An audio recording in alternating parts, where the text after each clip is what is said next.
Bisa nggak dibikin bagus kayak Hong Kong? Nggak bisa kan?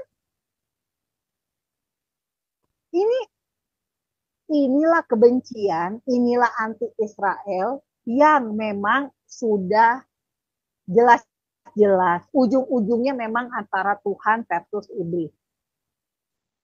Malah jadi pemerintah di Gaza.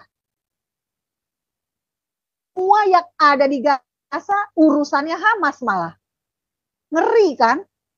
Sekarang maunya apa? Yerusalem. Udah perang akhir zaman aja deh. Kalau saya lihat memang 2005 itu kesepakatan Israel ini bukan sekedar sepakat, tetapi ingin buktikan dunia. Sebenarnya tujuan mereka bukan sebuah negara, tetapi ujung tombak kebencian antisemit. Sehingga dikasih kesempatan selama 20 tahun, bukannya membangun negara, malah malah merusak rakyatnya sendiri demi membunuh, Iya. membasmi Israel. Nah, semangat ini yang kemudian ditutup-tutupi oleh PBB, karena kalau sama buktikan si Guterres itu ternyata hopeknya si Yasser Arafat itu ya. Jadi memang Iya, kesempatan dari kalian iya, ditunggangi nih, ditunggangi jadinya PBB ini menjadi alat propaganda. yang tanpa ada sejarah sebelumnya, ngerti nggak maksud saya, Pastor Paul? Iya kan? Jadi kan makin salah Karena gitu loh. semangatnya memang dari itu tadi, dari awal replacement teologi itu. Jadi Betul, iya. teologi replacement ini memang satu teologi yang saya nggak bilang menyesatkan, Berbahaya. tetapi berbahaya.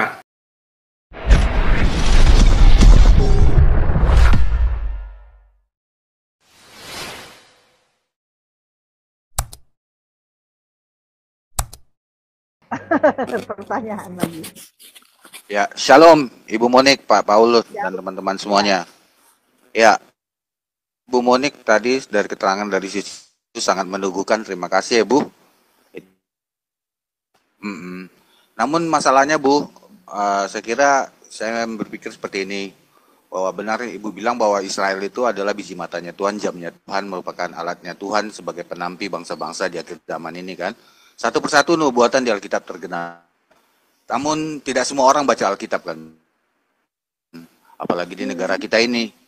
Ya kan? oke. Mohon Ibu berikan sebuah resume berdasarkan sejarah internasional mulai dari tahun 1948 itu misalnya, kenapa kita harus Israel seperti apa? Jadi ini akan menjadi balancing dari kita untuk memberikan informasi yang lebih luas terhadap masyarakat, karena orang berpikir ya udah ya itu kan kalau kalian Kristen. Nah, orang juga bila Palestina ya kan kita tahu bahwa teologi kita itu adalah bertolak belakang ya kan. Karena ada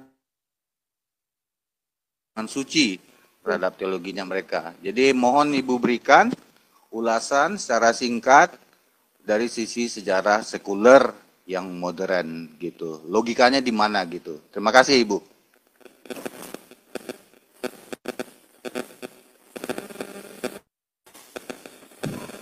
Ya, langsung aja, Monik. Ini apa ya? Saya nggak kedengeran, sorry ini ke Pris.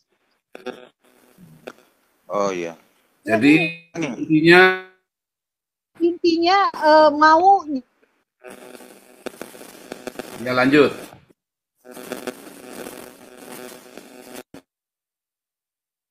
Sebentar, ini ke Fris ya. Ini kamu nih ke Fris. Oke, silakan kamu Monik lagi. jalan sih.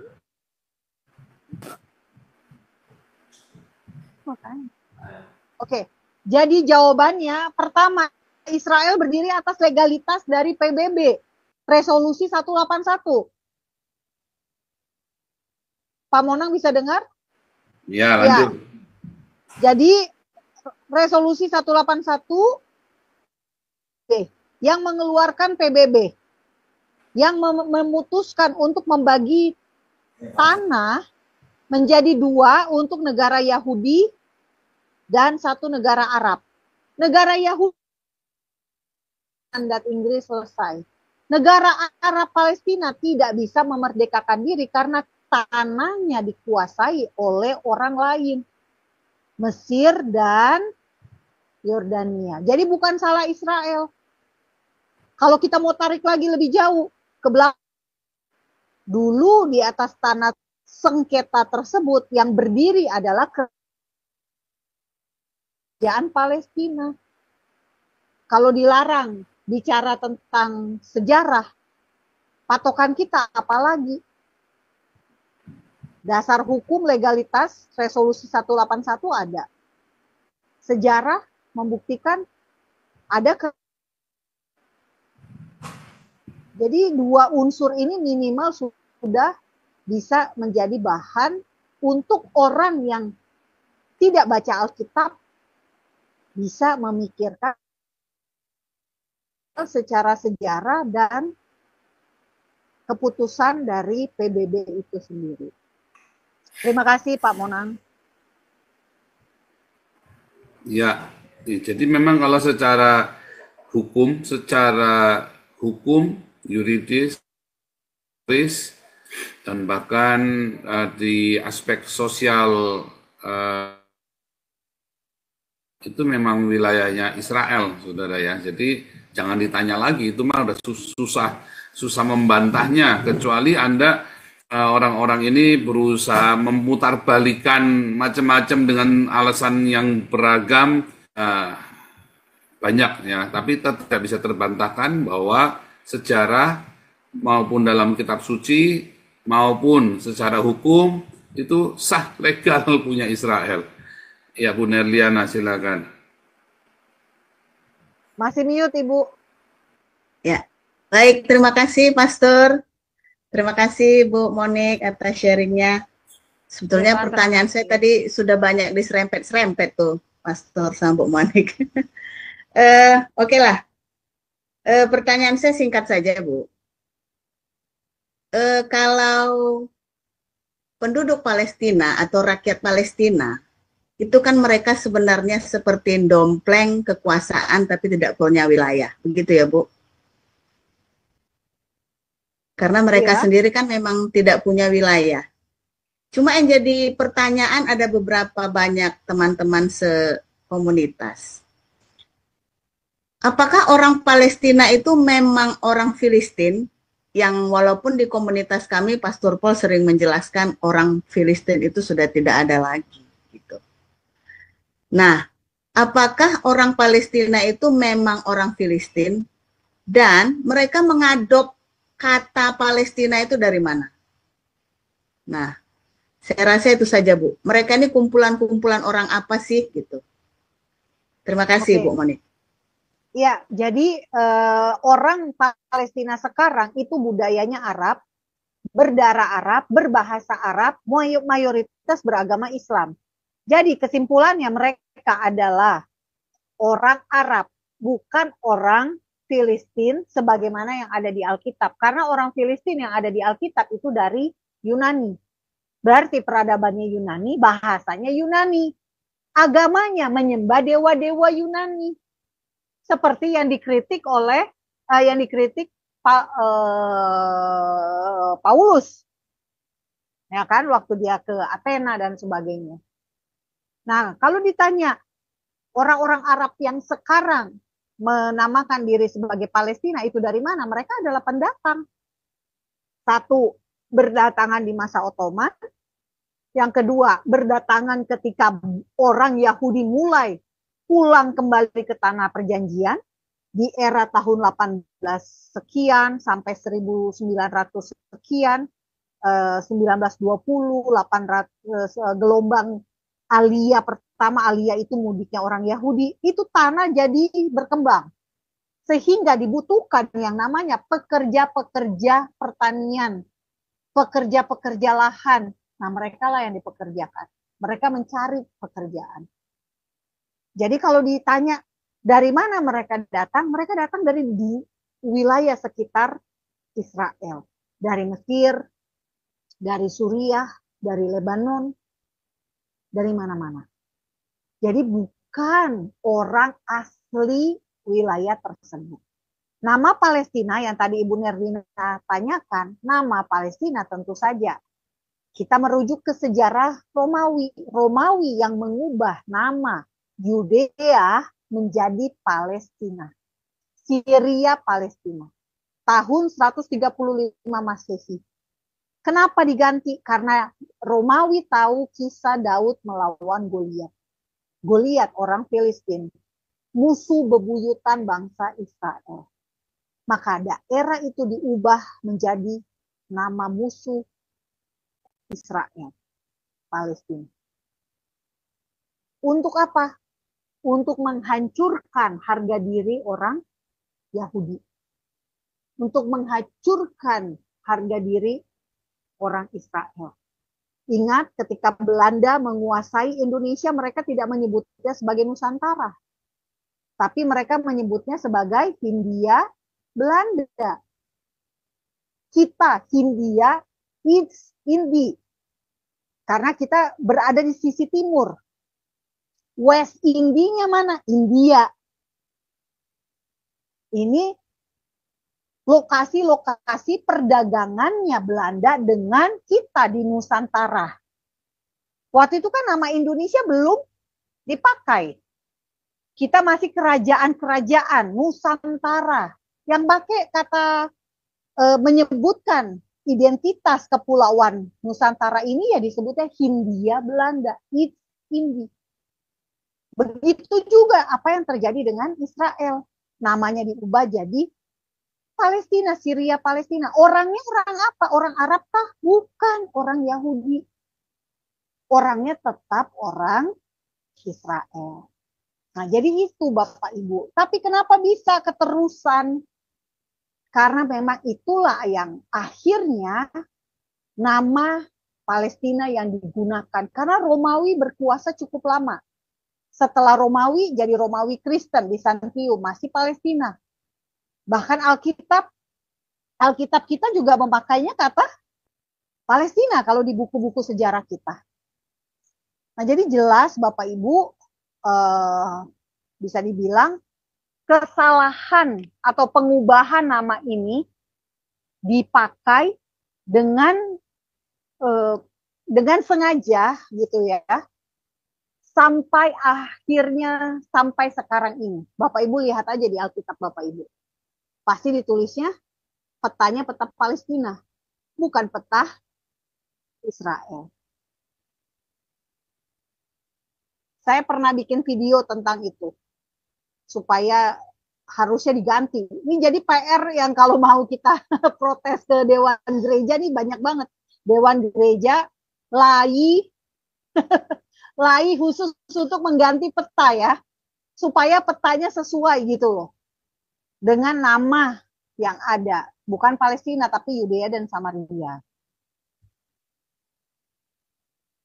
Demikian Bu Nerdina, semoga. Jadi memang salah satu kendalanya karena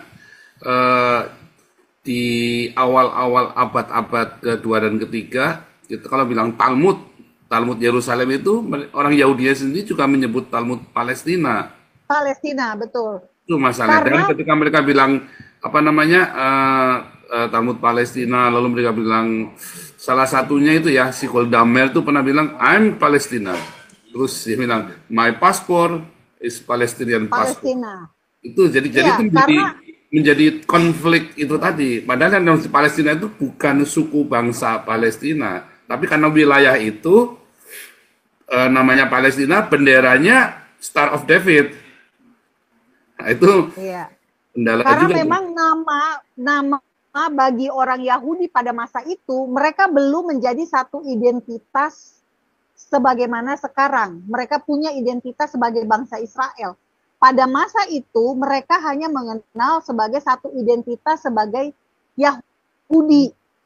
Gitu ya. Jadi ketika namanya diganti menjadi Palestina, buat mereka itu bukan sebuah isu karena mereka tetap tahu Palestinanya merujuk kepada orang Yahudi. Orang Yahudi itu punya bahasa sendiri, Ibrani. Punya agama sendiri, Yudaisme. Dan orangnya jelas sendiri juga gitu loh. Jadi mereka nggak merasa harus dibingungkan dengan identitas yang berubah namanya karena mereka ada tanah tersebut juga. Seperti yang tadi Pastor Paul katakan, Talmud Yerusalem itu juga sering kali disebut sebagai Talmud Palestina. Karena memang mereka menganggap itu bukan sesuatu yang saat itu ya, bukan sesuatu yang penting. Bahkan nama surat kabar sekarang Yerusalem Post, dulunya itu Palestine Post. Jadi nggak masalah buat mereka. Tapi ternyata sekarang semua Palestina diklaim sebagai Arab Palestina. Padahal sejarahnya tidak demikian. Seperti dulu ya Hindia Belanda. Apakah seluruh tanah Hindia Belanda yang notabene Indonesia itu adalah orang Belanda? Enggak. Orang Indonesia. Baik, terima kasih Bu Nerlina. Baik Bu Monik, terima kasih. Terima kasih Pastor. Oke, terima kasih. Ini ada Pak Hilman, silakan. Oke, salam Bu Monik, Pak Shalom, Paul. Bapak. Shalom, shalom. Terima kasih waktunya. Saya singkat aja, jadi banyak yang angkat tangan. Jadi tadi disampaikan Bu Monik bahwa ada sekitar 140, tepatnya 143-an negara Iya, Pak. yang sudah mendukung kemerdekaan Palestina. Nah, lepas dari tadi negatif yang disampaikan Bu Monik bahwa bagaimana mereka merdeka tapi tanahnya masih ada masalah dan lain-lain. Saya tidak mau berpolemik di sana. Pertanyaan saya adalah begini. Apakah niat 143 negara tadi yang mendukung kemerdekaan Palestina punya maksud positif? Positif dalam pengertian bahwa mereka ingin dunia ini damai, terutama di Jazirah sana antara Israel dengan Palestina dan lain-lain. Menurut Bu Monik bagaimana pendapatnya? Itu aja pertanyaan saya. Terima kasih Bu Monik.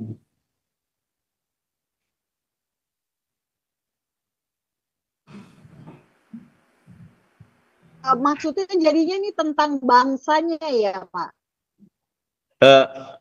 Enggak, maksud saya gini, dukungan dari 143 negara tadi yang menyatakan bahwa mendukung 147 Bapak, ternyata oke, 140-an, oke. Saya 147 dari 193. Ya, silakan oke, Bapak. 147 ya, oke. Jadi 147 ini yang mendukung kemerdekaan Palestina ya Bu Monik ya? Mengakui Palestina itu sudah menjadi sebuah entitas resmi gitu ya. Oke. Pertanyaan saya adalah maksudnya negara yang mengakui ini tujuan positifnya apa sih? Apakah mereka negara-negara ini yang mengakui ini ingin dunia damai, terutama di sekitaran Israel dan tanah yang sedang disengketakan ini? Menurut pendapat Bu Monik bagaimana? Terima kasih. Jadi selama ini negara-negara Barat, negara-negara Eropa, Amerika, selama ini negara-negara Barat, Amerika dan sebagainya tahu sejarah bahwa tidak bisa Palestina itu ada di wilayah yang namanya Yudea dan Samaria serta Gaza. Makanya sebetulnya Amerika tidak mengakui kemerdekaan Palestina. Juga Inggris, Prancis juga belum. Masih baru akan. Kenapa mereka tidak mengakui? Karena mereka tahu bahwa ini negara jadi-jadian. Nggak ada lokasinya itu loh. Syarat berdirinya sebuah negara, satu pasti ada tanahnya dulu. Baru rakyat dan kemudian pemerintahan. Nah ini tanahnya aja nggak ada. Gitu ya. Tapi kemudian karena dikasih tanah, maka mereka bisa membentuk sebuah otoritas. Jadi kayak negara di dalam negara. Nah, menyangkut pertanyaan Bapak, kenapa ada negara-negara yang mendukung Palestina? Karena jawabannya yang paling gampang. Iblis selalu membenci apa yang Tuhan kasihi. Dan iblis bisa memakai bangsa-bangsa, negara-negara di dunia untuk memusuhi Israel. Dan inilah yang sedang terjadi. Israel yang diam di tanah perjanjian sedang diobok-obok. Mereka orang Israel, mereka mau ambil. Kenapa? Iblis adalah satu, mencuri, membunuh, dan membinasakan. Jadi ini tentang Tuhan versus iblis. Ini peperangan spiritual. Kenapa? Karena kita di akhir zaman. Tapi kalau kita mau adalah Israel punya hak di situ. Karena apa? Satu, yang tadi saya sudah katakan, Pak, jelas. PBB kasih tanah itu untuk dua. Berarti Israel boleh dong merdeka. Ya kan? Kenapa Israel nggak boleh merdeka? Orang dia dikasih kok PBB. Lalu Israel dia bisa menguasai. Ya, apa salahnya? Lah, saya nggak nyerang kok. Saya nggak nyerang, saya diserang. Saya bisa ngambil. Gitu ya. Tapi Israel baik, dikasihlah tanah tersebut. Nah, sudah dikasih mau semuanya, termasuk Yerusalem. Ini yang namanya serakah. Jadi, mereka akan diam, logikanya gitu ya. Mereka kalau Israel kasih Yerusalem. Mereka akan diam jika Palestina itu mau merdeka, ibu kotanya Yerusalem Timur. Mau merdeka dengan menguasai tanah yang notabene adalah tanah yang menyangkut sejarah Israel, menyangkut iman Kristen. Maria itu kan ada di Alkitab kita. Nah, yang terjadi juga Bapak Ibu, ini bukan tentang Palestina sesungguhnya. Bapak Ibu lihat, Hezbollah ngapain tiba-tiba nyerang ngeroket rudal Israel? Hezbollah kan udah punya tanah di Lebanon. Houthi di Yaman, ngapain mereka emangnya mereka mau hidup di Palestina? Ngapain Iran membiayai milisi-milisi Syiah yang ada di Suriah, di Irak, membiayai Hamas dan Islam jihad Islam di Gaza, membiayai Hezbollah di Lebanon. Emangnya Iran negaranya nggak kurang gede? Banget negaranya. 31 provinsi. Besar jauh daripada Israel, hanya 22.000 km persegi. Iran 1,6 juta kilometer persegi. Israel 22.000 kilometer persegi. Iran 1,6 juta kilometer persegi.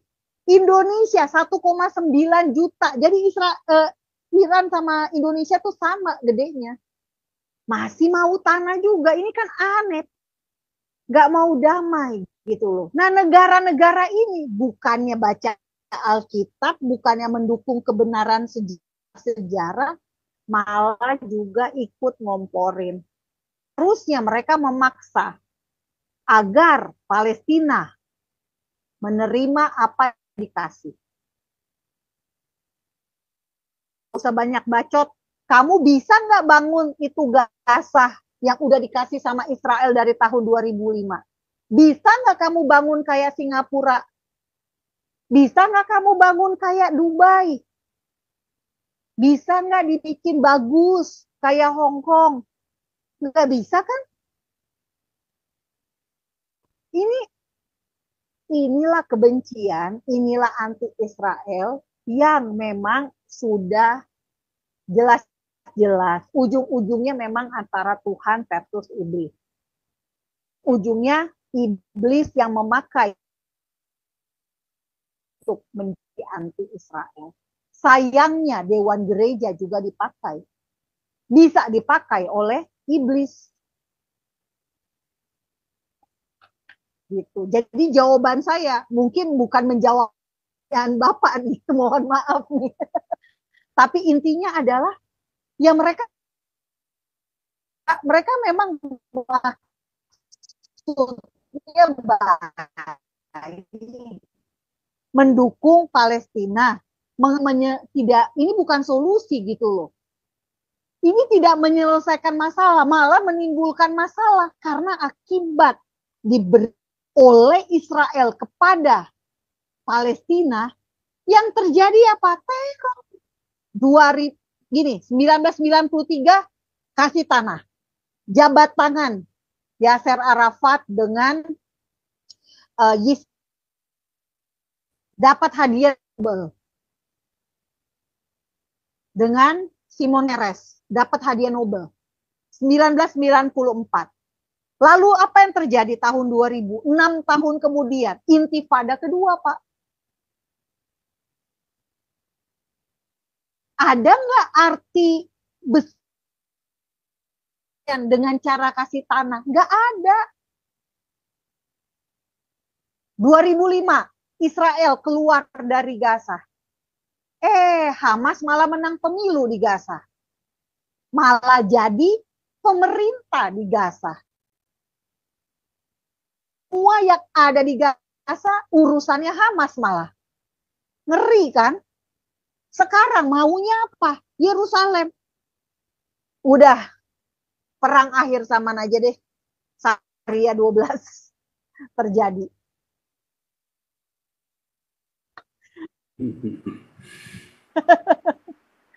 Iya, Ya, jadi terima kasih sebetulnya Bapak. kalau saya lihat memang 2005 itu kesepakatan Israel ini bukan sekedar sepakat, tetapi ingin buktikan dunia. Sebenarnya tujuan mereka bukan sebuah negara, tetapi ujung tombak kebencian antisemit. Sehingga dikasih kesempatan selama 20 tahun, bukannya membangun negara, malah merusak rakyatnya sendiri demi membunuh, membasmi Israel. Nah, semangat ini yang kemudian ditutup-tutupi oleh PBB, karena kalau sama buktikan si Guterres itu ternyata hopengnya si Yasser Arafat itu ya. Jadi memang kesempatan kalian ditunggangi nih, ditunggangi jadinya PBB ini menjadi alat propaganda dari ini, termasuk gereja pun.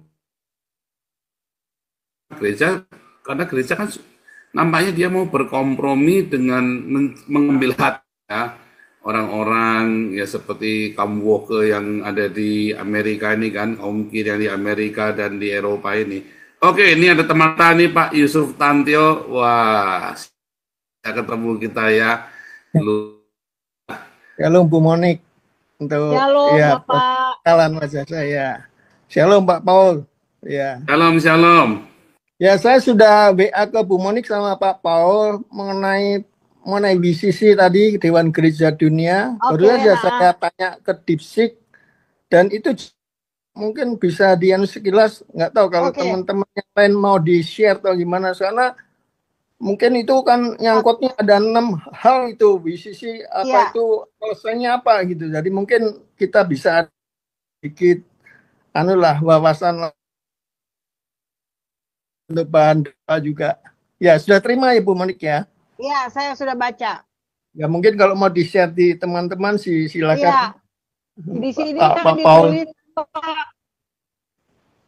Dewan Gereja Dunia, di sini tulis menolak teologi melegitimasi pendudukan dengan menyatakan tanah suci.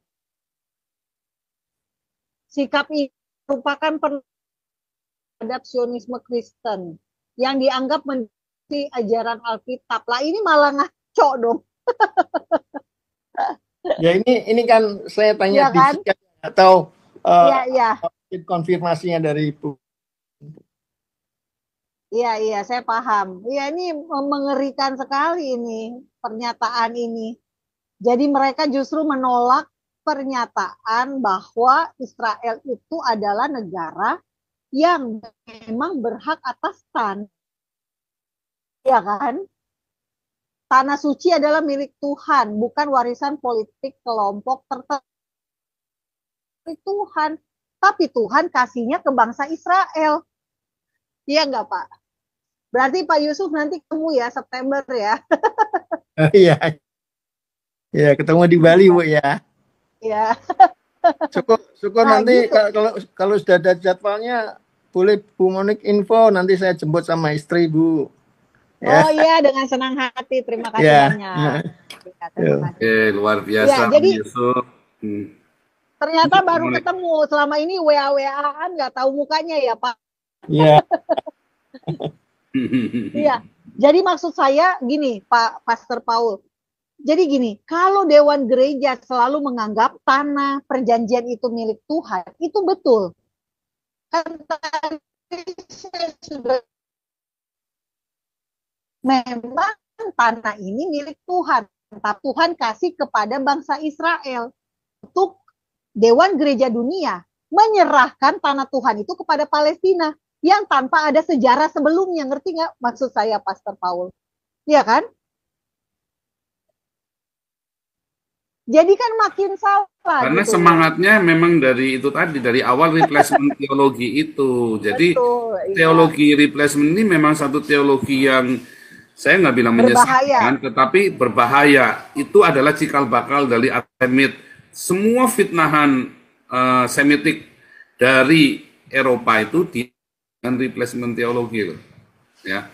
Iya. Dan itu sangat mengerikan sekali dampaknya. Dari mulai Imperial Romance Law yang abad kedua sampai itu ya, sampai Black Label segala macam itu mengerikan sekali. Makanya sekarang orang-orang Eropa ini takut dengan istilah Islam. Mereka itu hidup antara trauma diri sendiri karena pernah memperlakukan orang Yahudi dengan tidak baik. Tapi saya rasa mayoritas orang ya rakyat, kecuali pemerintah beberapa negara ya, Italia, Spanyol, Prancis ya, itu memang ya karena presidennya kan dari kiri kan. Tapi kalau yang pemimpinnya itu kanan, netral, rata-rata mereka semua mendukung Israel ya, dan keras mendukungnya tuh, garis keras kayak Jerman, Belanda ini kan garis keras mendukung Israel. Tapi kalau yang pemerintahnya udah kemasukan Islam, kabinetnya ya pro Israel, karena mereka harus kompromi ya, di kabinetnya yang membayar kampanyenya para pemimpin ini. Ngeri ya. Itu yang terjadi dengan New York, wali kota New York yang lagi kampanye yang di Partai Demokrat ini ya. Kalau kemarin kita bahas, cuman hari ini kita nggak bicara langsung ini ya, ini biar Ibu Monik aja teruskan. Terima kasih Pak Yusuf.